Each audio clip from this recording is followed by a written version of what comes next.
Okay, I think we can start and then people will join. Thank you everybody for joining today. I would like to welcome you all. I am pleased to introduce you to this webinar, which will focus on optical hydrogen sensor technology. This webinar is organized by the OVERLEAF project, and it will be presented by the Delft University. Specifically, this webinar will present the development application of the optical hydrogen sensor technology in the OVERLEAF hydrogen storage tank. And some of the key topics that we will touch today include, for example, the selection and the characteristic of hydrogen sensing materials, the influence of reactive gases on sensing performance, the integration of sensing material with optical transducers, and again, the optimization of optical hydrogen sensor for enhanced performance. This is the second webinar, actually, of a series of 3 webinars organized by the OVERLEAF project with the aim of disseminating the main outcomes and all the activities we are pursuing within this project. If you want to watch the first one, we will soon share it on our YouTube channel and on our website. And if you don't want to miss the next one, remember to follow us on LinkedIn and on Blue Sky and subscribe to our newsletter as well. With no further ado, I will leave the floor to the TU Delft team. So please, I can. It's your turn. Yep. Good morning, everyone. So welcome to today's webinar on optical hydrogen sensors. So first, as Leonardo mentioned, we are part of the OVERLEAF project. So as you know, aviation is a major contributor to carbon emissions in the world. So Airbus projects like if we can reduce or like make carbon zero aviation industry, then it will at least contribute like 50% reduction of carbon emissions. So that's why we are looking at hydrogen when it comes to aviation. Of course, hydrogen is a zero carbon emission fuel, but that also comes up with a lot of challenges. One such challenge is to come up with so we need to store this liquid hydrogen on an aircraft. So we need to come up with solutions to store this hydrogen in like a very low weight tanks. So that's why in OVERLEAF we are trying to develop a disruptive low pressure liquid hydrogen tank using composites. So that itself has a lot of challenges, and one such challenge is to measure the leakages of this tank. So hydrogen, like when it's above 4% of mixture in the air, then it's explosive. So you need to measure very low concentrations of hydrogen if that's leaking from the tank. So as part of this project and from Delft University of Technology, we are developing that technology using optical hydrogen sensors to detect any minute leakages that's coming out of the tank. And we started this project back in 2022, and we are almost at the end of the project. And we are 10 partners in 6 European countries funded by the Horizon European Union funding scheme. So this is a schematic of the design of our tank. So basically we have inner tank and we have the outer tank, and we have some insulation layers in the middle. And the main aspect of this tank is it's made out of composites. So that's the novelty. That's what reduces the weight of this tank. And I will introduce our team first. So this is the team from TU Delft. So from in our sensing system, we have 2 main parts. One is the optical sensor, and where Associate Professor Roger Groves is heading that sensor part. And from the Faculty of Aerospace Engineering, then we have Assistant Professor Lars Bannenberg. He's the expert in the material side of things. So he's the one who discovered or invented these novel optical hydrogen sensing materials that we will discuss in the next part of this webinar. And then we have our engineer Herman. So he's the one who's helping us in the lab. Like he's building all these test setups and everything.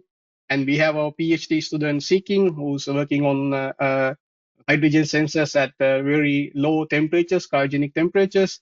And four of us, I'm Kasun, Theo, who is here, Aijan, who is here today, and Sandra. Unfortunately, she couldn't join us today for this webinar, but we are the researchers who are working, main researchers working on this topic at TU Delft in respective areas of the sensing system, and each of one of us will present our part in the sensing system in the upcoming slides.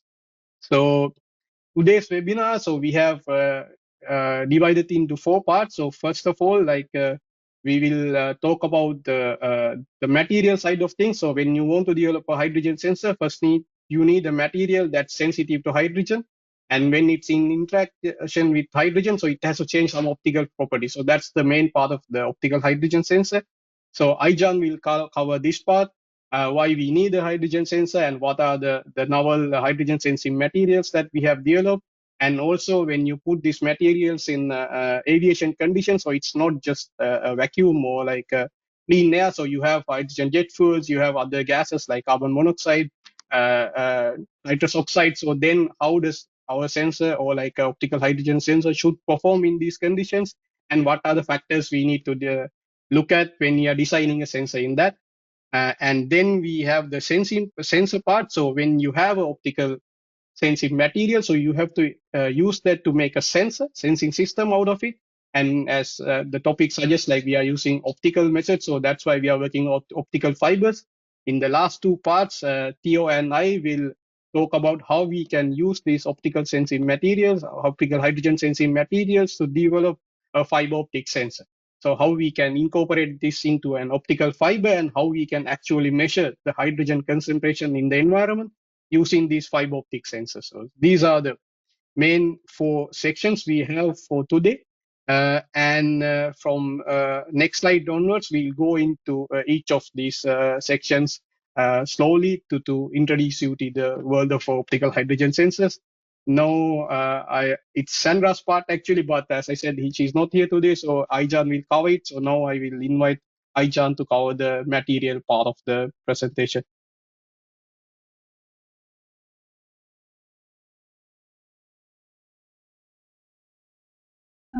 Thank you, Kasun. And hello, everyone. I'm Aycan, postdoc researcher at UDAP University, as Kasun mentioned. And it's a great pleasure to be here today to talk about the fascinating and rapidly developing research area of optical hydrogen sensing. Today in this webinar, I will present in place of Sandra and introduce you to the optical hydrogen sensing materials and their properties. Then I will follow with my own part on response characteristics in aviation conditions. Let's have a deep dive into details now. Yes. Hydrogen, as we all know, is the most abundant element in the universe and holds immense potential as a clean energy source for the future. But why the hydrogen sensing is so important?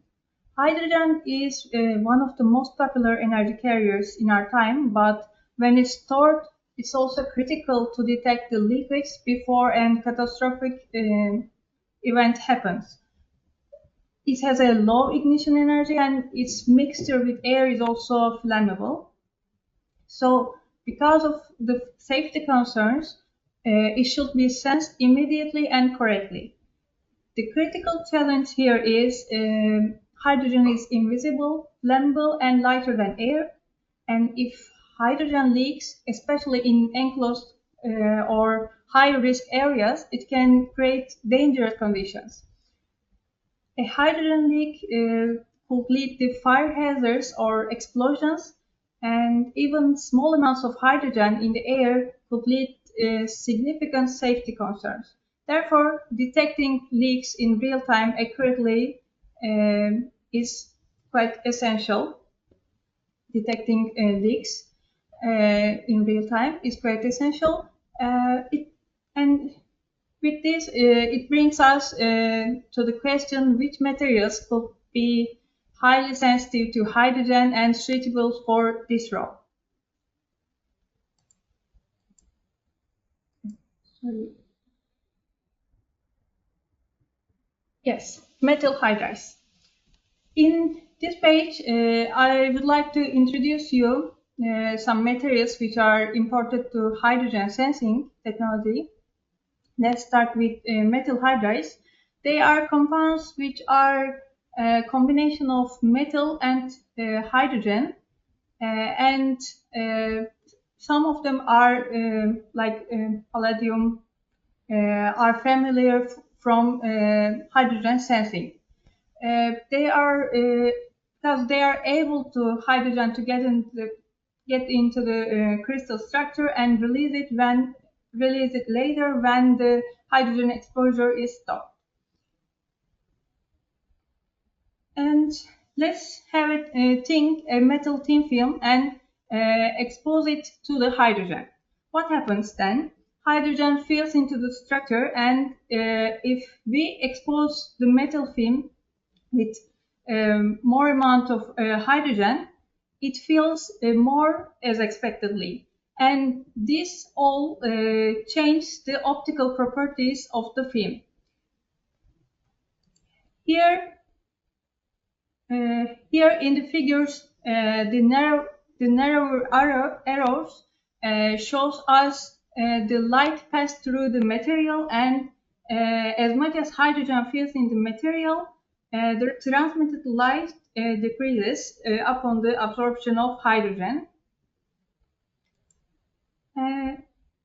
Here you see a simplified sample structure of our sensing material at the left side, and this basic structure contains a transparent quartz substrate and adhesive material to stick the layers better in preferred crystal orientation, and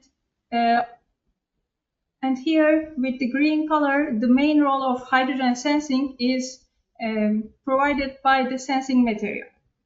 It absorbs hydrogen and gives some change in optical properties. And now I would like to introduce simply a measurement setup for this purpose. And to explain it, light comes from the low side, and there is a camera on the opposite side which capture image to detect the optical change. And in the horizontal line, you see a controlled gas flow inside the chamber, and we have a chamber. We have a chamber here in the middle where the samples are located, and it's closed pressurized chamber and could be inside an oven to control the temperature, or in a room ambient, of course. That's the representation of setup. And now I would like to continue with some special materials. Here you see palladium, which is one of the well-known material for hydrogen sensing. When the partial, I cannot move to next. I cannot pass to the next figure. Yes, sorry. When palladium is a well-known material for the hydrogen sensing, as I said before. When the partial pressure of hydrogen changes, we can notice a difference in the transmission of the sample. But as you might notice, there is then hysteresis in the plot here between the loading and unloading steps, and it means hydrogen detection is dependent on the historical situation. It varies between the increasing or decreasing hydrogen pressures. Of course, it's not the ideal case, and the solution comes here with alloying of palladium with other metals like gold. Alloying with gold is a solution to eliminate the hysteresis here.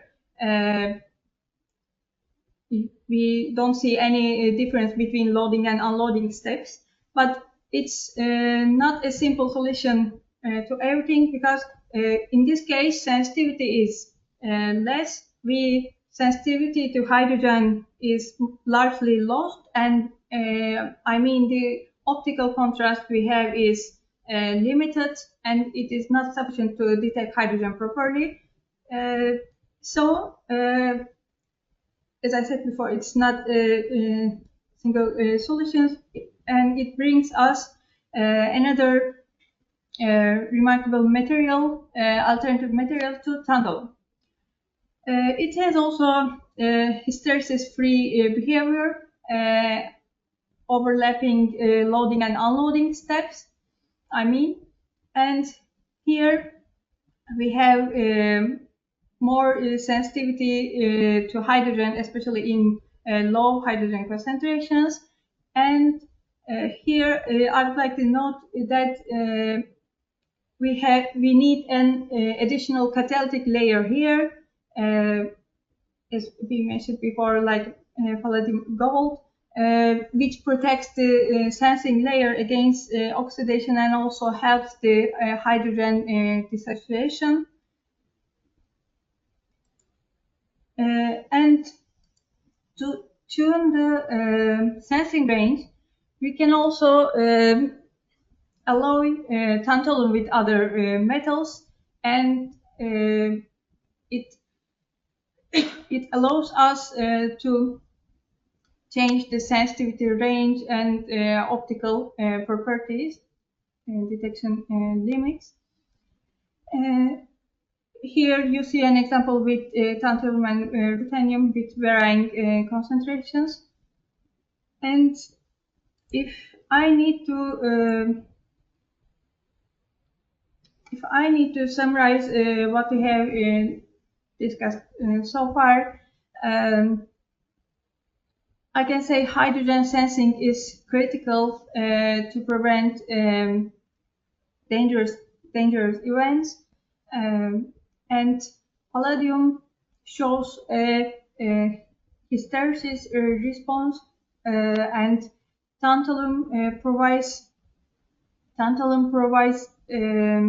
improved sensitivity at lower hydrogen concentrations compared to the palladium. And to tune the sensing range, alloying with other metals is also another good solution even for tantalum metal. To the second part here, at the second part of my talk, I will present a couple of slides on aerospace conditions. What should we might expect from a hydrogen sensor in this spatial environment, and I will talk about some response characteristic parameters, discuss on how we can evaluate the response in terms of magnitude, time, cross sensitivity, or deactivation cases.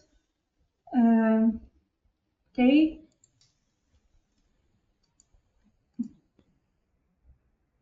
Sorry. Okay, let's talk about the aviation conditions. If we deal with a hydrogen sensor to detect leakage on time, we should be sure that it's working in different challenging environments, additional to the control environment, because the aviation environment is obviously different than the clean air or any controlled environment. It might be surrounded with different gases like carbon dioxide, carbon monoxide, methane, or nitrogen oxides, or water vapor.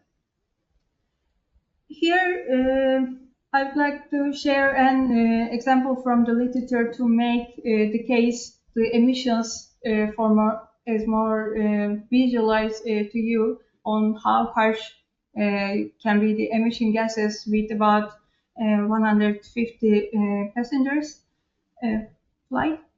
And you see there are many of emission gases are possible, and we need to make sure our sensors are working in these harsh conditions, reliable detection in these conditions. And now let's talk about the evaluation of the response. If we have a hydrogen flow as an input, we expect as a response change in the optical transmission. And what we expect really is the response should follow the hydrogen steps, as you can see here in the orange line. And we can assess, also evaluate the optical hydrogen sensors in terms of response magnitude, kind of sensitivity, and cross-sensitivity, sensitivity to other gases, and response and recovery time, and deactivation case. I will I will explain the details in following slides. For the response magnitude, it's a kind of sensitivity, because if the material is sensitive to hydrogen in a certain range, we should see a noticeable response there, which might be different for different sensors, of course. And as you see, if the sensitivity to hydrogen is high, we can follow the steps more clearly, while at lower sensitivity, hydrogen on and off steps are not easy to trace and results in low response magnitude. And for the response time is another response time and recovery time are two different evaluation parameters to judge the optical hydrogen sensors, and related to how much the sensors quick are. In other words, if we apply a hydrogen flow at a certain time, we reach a stabilized response, which shows by 100% here, and the time pass until the 90% of this response is known as the response time. Ideally, ideal response is represented by the orange line here, but in reality, it may similar to the response shown in the below. And the response time should be low as possible in ideal case, but the presence of other gases, as I mentioned before, might retard the desired response, what we would like to reach, and which means it may result in higher response time values. When it comes to recovery time, it's another time-related parameter, and it's a kind of opposite to the response time. When the in this case, when the hydrogen is away from the environment, the field in hydrogen should release, and the sensor should be back to its initial state. And this is the unloading process for the sensor. And here the recovery time corresponds to the time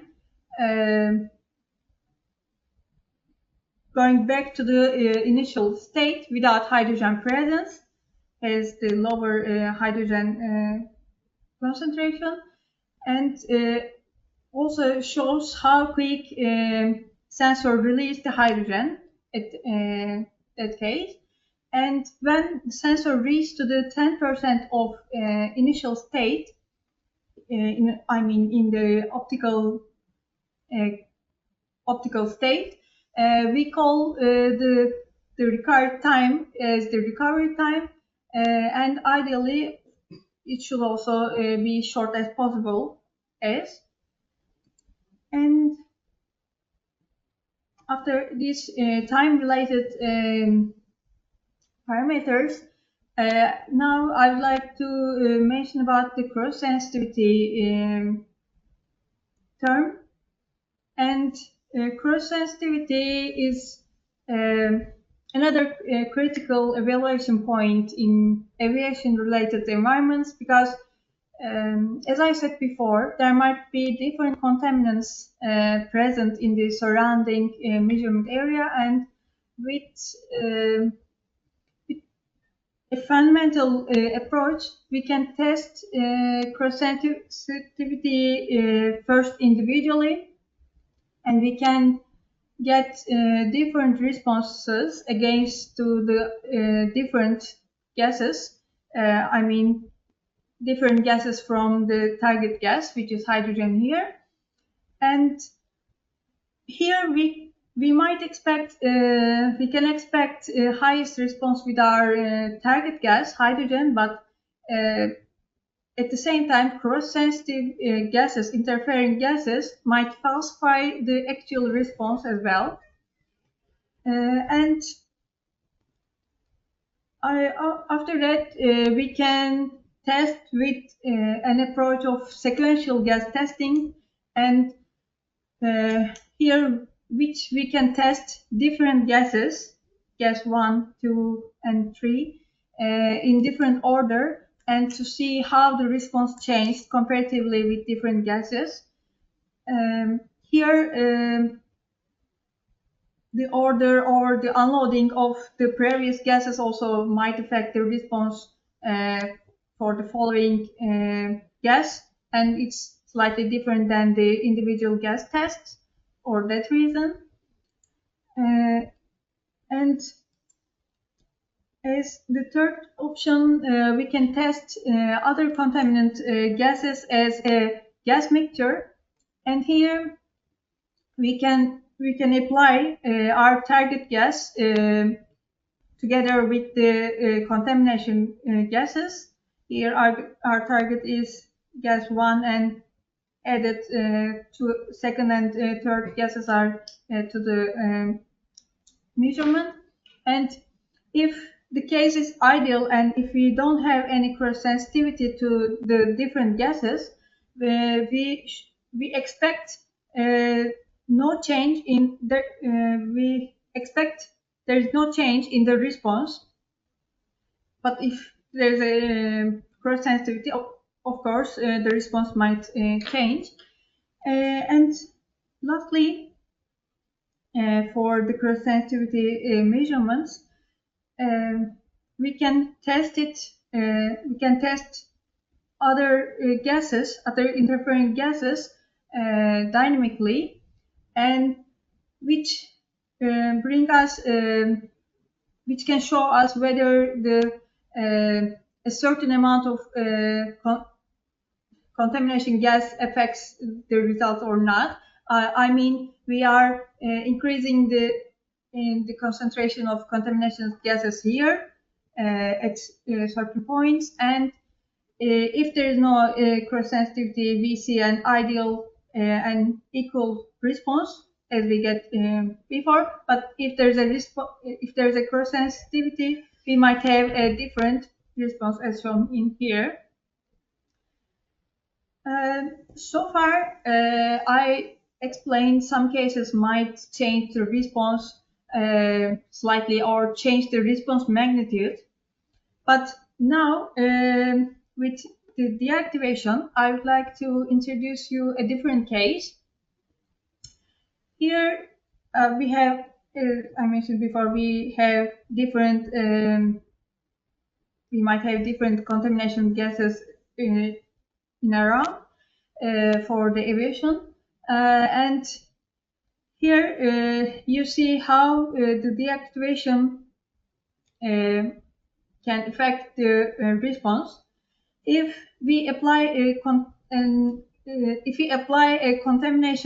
contaminant gas here, it may temporarily block the response at a point until the contaminant gas away from the environment.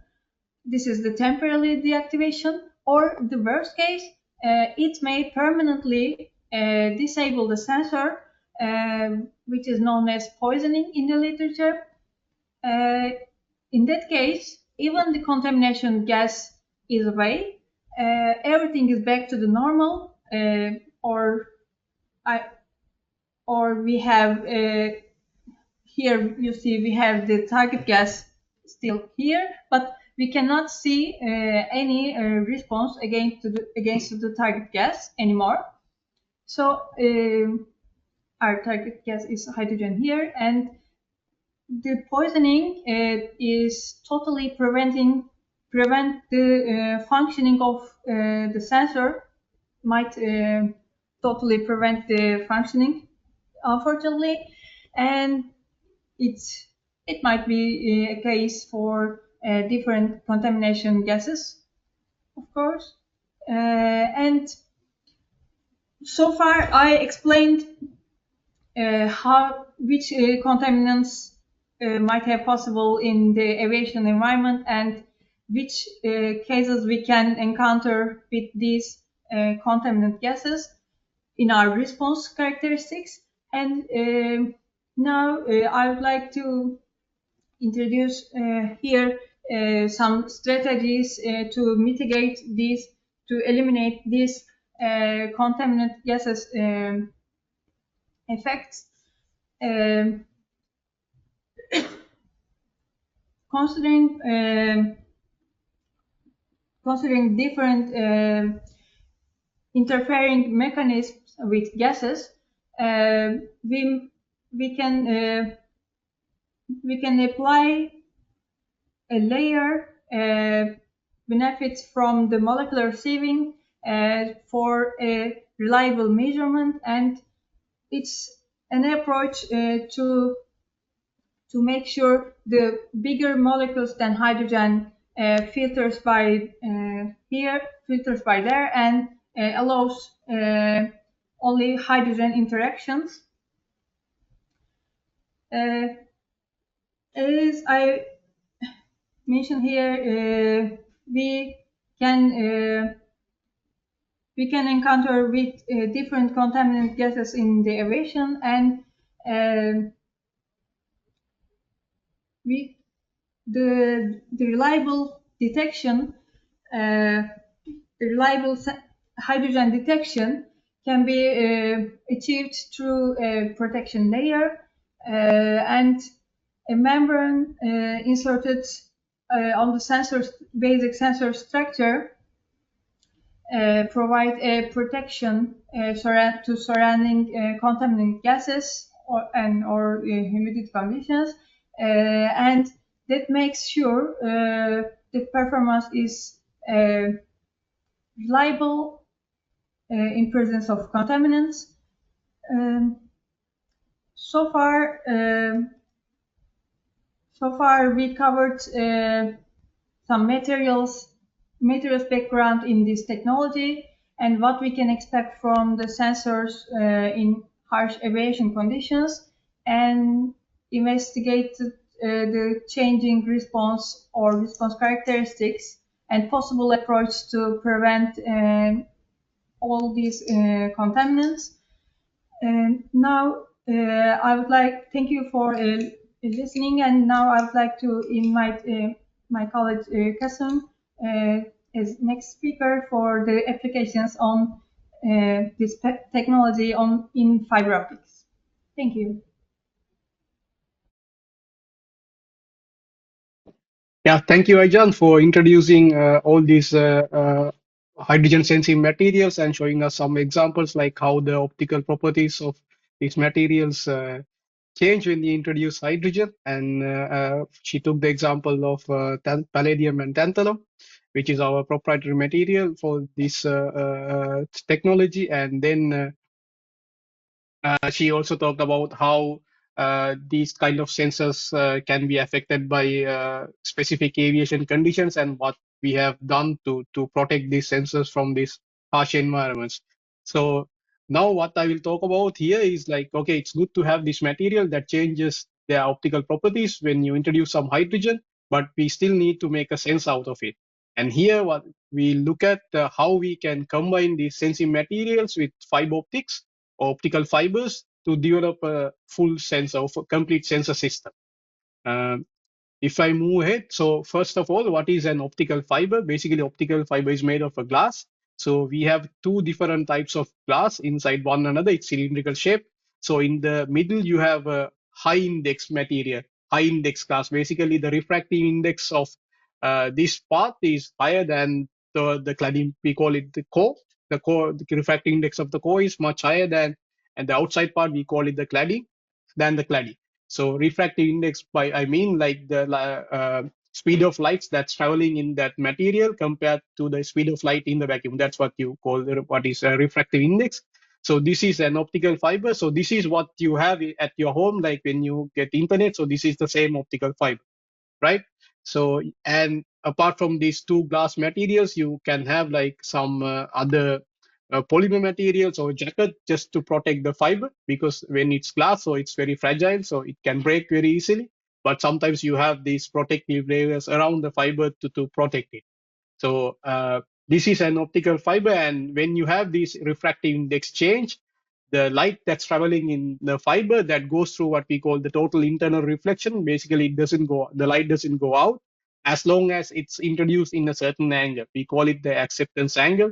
So as long as we introduce light in within this cone of angles, then the light will propagate through the fiber with very low losses for like kilometers. That's how you can transfer information like from one continent to the other using optical fibers. So this is an optical fiber. And then we'll look at what is an optical fiber sensor. So basically, when you propagate light through an optical fiber, there are many properties of light.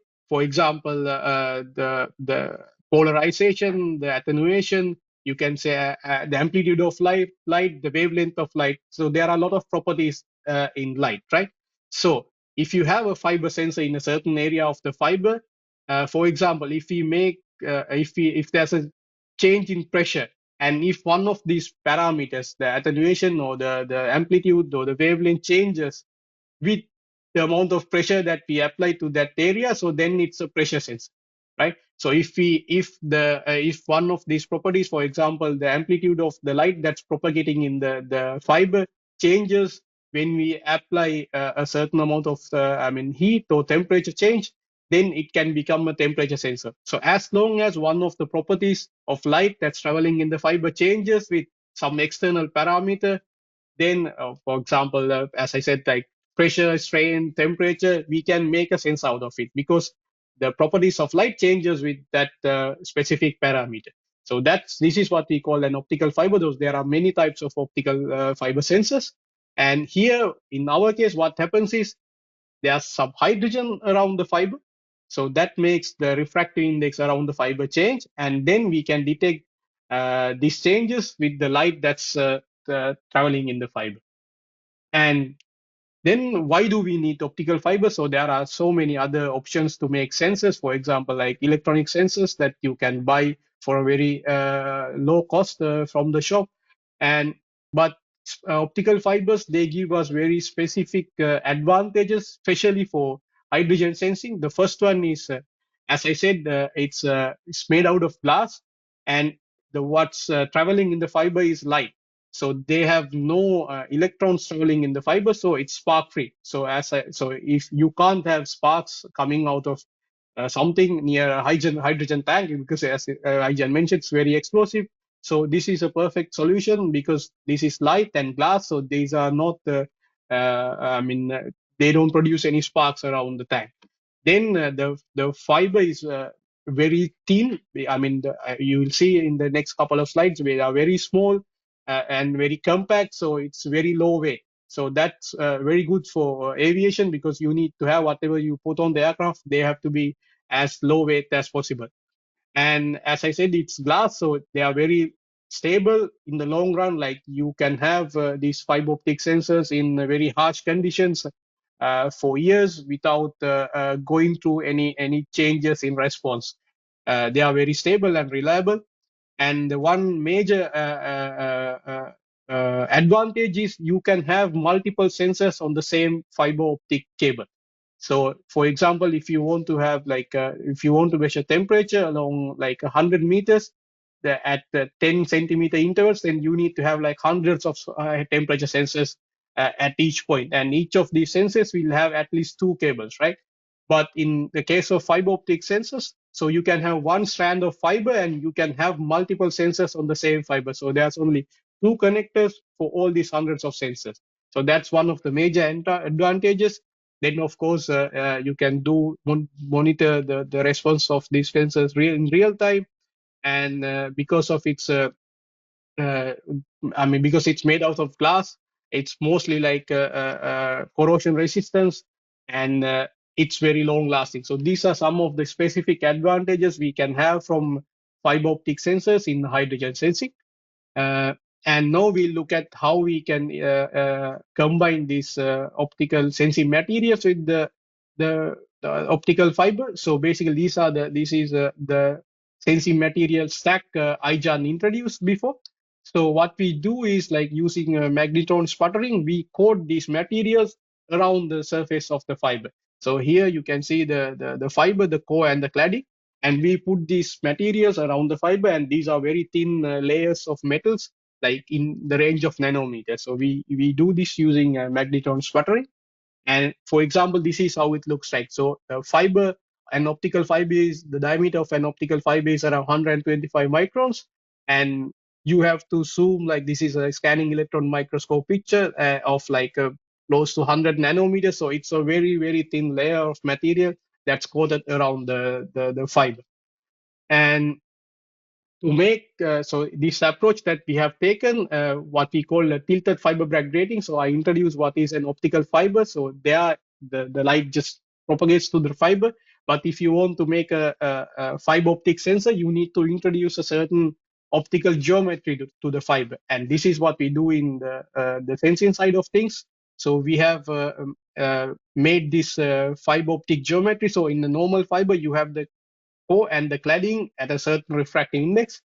But here, what we have is a periodic change of refractive index of the core of the fiber, and we call it a fiber Bragg grating. And in this case, we have tilted the grating plane by a certain angle, like for example, like 10 degrees, 6 degrees, like that.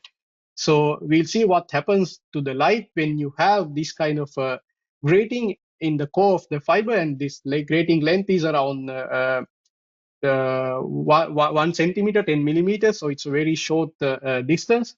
And usually when you introduce some light, it comes out at the other end. But when you have this fiber Bragg grating in the middle, or the grating plane, some part of the light is reflected back. And this this reflected wavelength, it depends on the temperature or the strain that this fiber is feeling. So we can make a strain or temperature sensor out of this optical structure or transducer.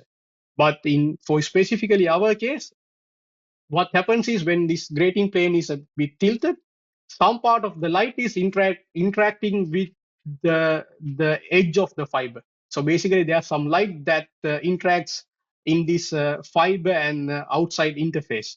And that's why you get all these different peaks or valleys in your transmission spectrum.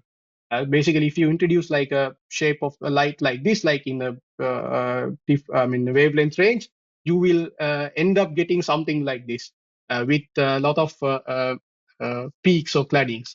And when you have this hydrogen sensing material around the surface of the fiber, so what happens is when there's some hydrogen in the environment, refractive index of this sensing material will change depending on the amount of hydrogen that's around the fiber. And then that affects this transmission spectrum. So basically, the wavelength of these peaks and the amplitude of these peaks will change depending on the refractive index of this coated material. And the refractive index of this coated material depends on the hydrogen concentration around the fiber. So that's how we can make a fiber optic sensor out of this. And we use external refractive index sensing to in this case, the hydrogen concentration to make a sensor like this. And so, as I said, this is a schematic, and this is the real case. So this is what you see from the spectrometer, or what we call the integrator. So depending on the uh, hydrogen concentration around the fiber. So here we go from 100% argon means 0% hydrogen to 4% hydrogen. And it's not, you will see more clearly in the next slide. So you can see like the amplitude of these peaks and even the wavelength has changed a bit depending on the amount of hydrogen around the fiber. So if you zoom in, you can clearly see like, okay, the wavelength is changing here depending on the amount of hydrogen that's around the fiber and also the amplitude. So there's both amplitude and wavelength change in the spectrum depending on the amount of hydrogen that's around the fiber. So this is basically a sensor. So this is just to give you an example like how we can make a optical hydrogen sensor or optical fiber hydrogen sensor using the materials that we have developed in the first part. So this is what we developed as part of the OVERLEAF project in this case to detect hydrogen, and we can measure as low as 10. This is 100 ppm, but we have gone to the limit of 100 ppm at the moment. So that's our lowest limit at the moment. 10 ppm, and in the range of we can measure hydrogen concentrations from that ppm to like 100%. So that's the range that we have at the moment. And this is one example of an optical geometry. Now I will, as a summary, so with the tilted fiber backplating, so what the changes in the refractive index introduced by the sensing material by the amount of hydrogen that's in the around the fiber that's transduced into an optical sensor optical signal which can be used to measure the hydrogen concentration. And as I said, this is just one example of a fiber geometry. Now I will invite Tio to talk to you about another fiber optic geometry that we are working on to enhance the sensitivity of this type of sensors. Yes, thank you very much, Kasun. So yeah, as Kasun said, I will continue a bit still on optical fibers, but in a different way. So the goal is to enhance the optical detection, the sensitivity, and how it is possible to enhance it. So I will not repeat too much, but yes, basically the light is propagating through, if I take a common fiber, the light is propagating through the core. And we apply a sensing material on top of it, but the interaction between the light in the core and the sensing material can be weak if it's too far apart. So as Kasun mentioned as well, you can influence on the geometry of the fiber. So for example, you can reduce the size of the cladding to make the sensing material much closer to the core. But still, this doesn't bring a huge, it's not a game changer. It's like the interaction, I would call it weak, even if well, Kasun showed a very good result yet already with some hydrogen detection, but we can still improve it through change of geometry and bringing new phenomena that I will describe a bit later. So the goal was to change the fiber, to not use a standard fiber, single mode fiber as we call, as Kasun showed, for example, where you have only the core with the difference of refractive index, but then use what we call a PCF, so photonic crystal fiber, where to confine the light in the middle of the fiber, you use an array of holes full of air. And one trick is to actually polish or to remove a part of the fiber, top of the fiber, so you remove all these line of holes on top of it, and then the light has the ability to leak out. So just said like that, it's not very nice, but imagine that if on top of that you apply the sensing material, sensing layer that Aijan and Kasun mentioned before. So the interaction will be much, much closer. They will almost touch each other. So that's really interesting. Why? Because then it can trigger an effect phenomena that is called surface plasmon resonance. So that's a big word to just say, in short, that the thin layer of metal will absorb the light for certain conditions. That's what we are interested in. Why? If I take the example again, so if we just make a cross section of a normal fiber, and in the middle we have the PCF technology with the polished surface, then if we send some broad spectrum of light into the fiber, then the response at the other end of the fiber, if you have the effect, the phenomena of surface plasmon resonance, is that small part of the spectrum, small range, will get removed from the spectrum partially. So it shows an absorption from the layer here of the sensing area. But this is very sensitive to any change in the fiber. So it can be the polishing depth, as I said, how much do you remove to access to the core area, but also the environment refractive index, which is very important because we mentioned before that the material is react to hydrogen, and what kind of material also we use. So it can be a gold, tantalum, palladium, and how much thickness we apply on top of it. So everything is affecting this SPR effect. And to optimize that, then we use a numerical simulation to find the best parameter between all those conditions. But before going into the simulations details, just to understand why it can be interesting for hydrogen detection and why it can be actually better than the rest.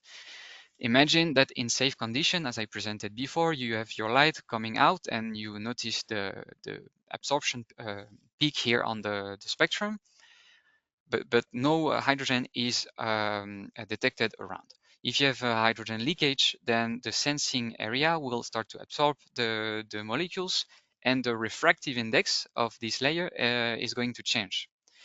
Through this change of refractive index, as the phenomena of surface plasmon resonance is really sensitive, then you will see that the peak that you could see before for specific wavelengths has shifted.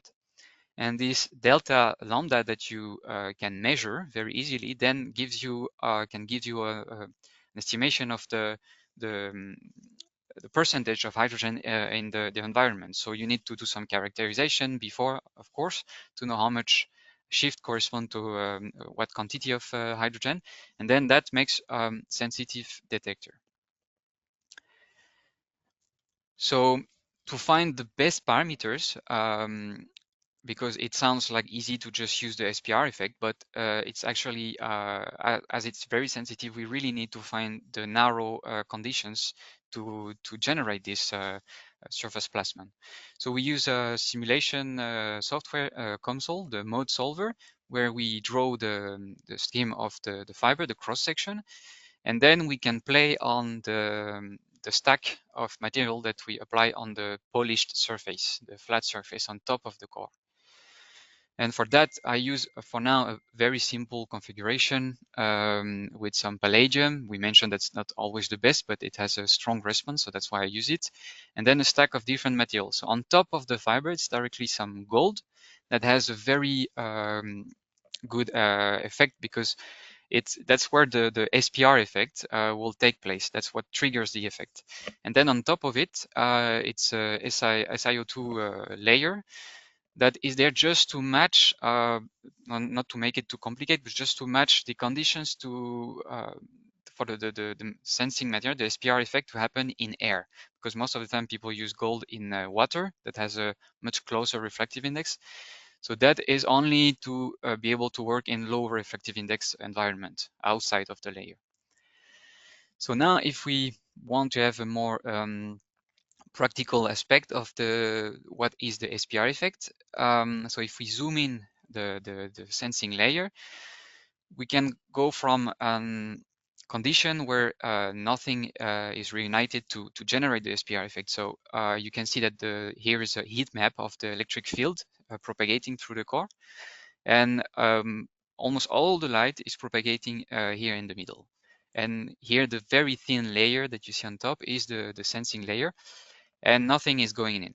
But if we find the right parameters, so the right lambda, the wavelengths, coating, thickness, etc., then we can really see that the core start to leak in. It's not a leakage, but it's coupling into the layer. And that is really a game changer to really sense what's happening in the sensing layer. As the refractive index change, then we really have an enhancement of the sensing effect. So that was really the part about the theory, because we need to do simulation to know what to expect, where to look at, which wavelengths, etc., what to apply on the fiber. But the manufacturing part is also important, because this technology with the fiber only exists on the form of a full fiber, like not the sensor. So we need to manufacture the last step, which is to make it half a fiber. The polished surface is really important, because as Kesu mentioned before, the fiber diameter is 125 micrometers. So if you imagine the size of your hair, that you have to cut it in half to polish it, that's quite challenging. So we use some glass curved groove. So it's just a small block of glass that is engraved with a laser that is very precise, and then with the banded fiber on top of it, then we can really polish precisely how much we want from the to access to the core area. And then we use a very fine polishing paper, etc., to achieve this result. And then only after we apply the coating with the sputtering technique that Kesun mentioned before. So with the more general view, if we want a real case application, we can really imagine that you have your light source, your fiber going into the whatever is the tank, pipeline, whatever contains the hydrogen, for our case, the tank. And then after that, you have your spectrometer, and what you want to look at is how much the shift, how much shift of the wavelengths, the peak here, the valley actually, is changing.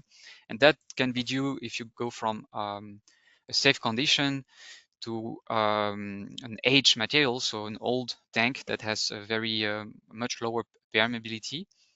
Then the molecules start to leak out slowly, of course, but you can also have the configuration when it's a more important damage, where like an impact, or due to impact or a high strain, that creates a small crack in the composite material and start to really leak out. And then that you really want to measure as soon as possible and as precise as possible.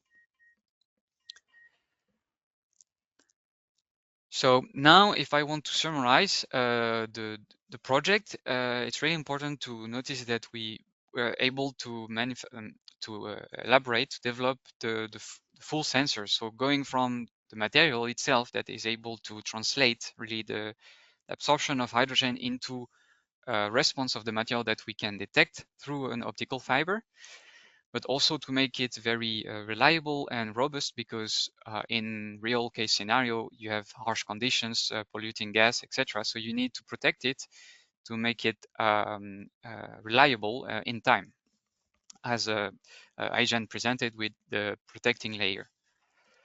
And then you have the last technology, so apply it on a fiber to really make it a final sensor build with different technologies. So as Kasun mentioned, with the TFBG, where you propagate the light into the cladding, but this is a more mature technology, as Kasun showed. He already has some results with detecting some hydrogen.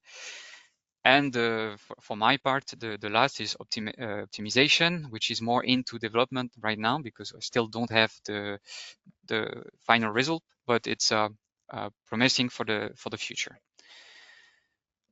So now I would like to thank you all, and especially thank Emma and Leonardo for helping us with the webinar and letting us present our work. It's always a pleasure to be able to show other people what we do. So thanks again, and we will be happy to answer your question if you have some. Thank you, Theo. Thank you, Kazun. Thank you, Aijan, for presenting, for letting us delve into this topic. This is a very interesting topic. Thanks also to the audience for staying here and listening to us. Please feel free to write in the question box if you may have any questions. I know that we ran out of time, but again, if you want, drop us an email, and I will be more than happy to forward them to the TUDELF team and to get you in contact with them so that you can discuss on whatever comes up in terms of hydrogen sensors.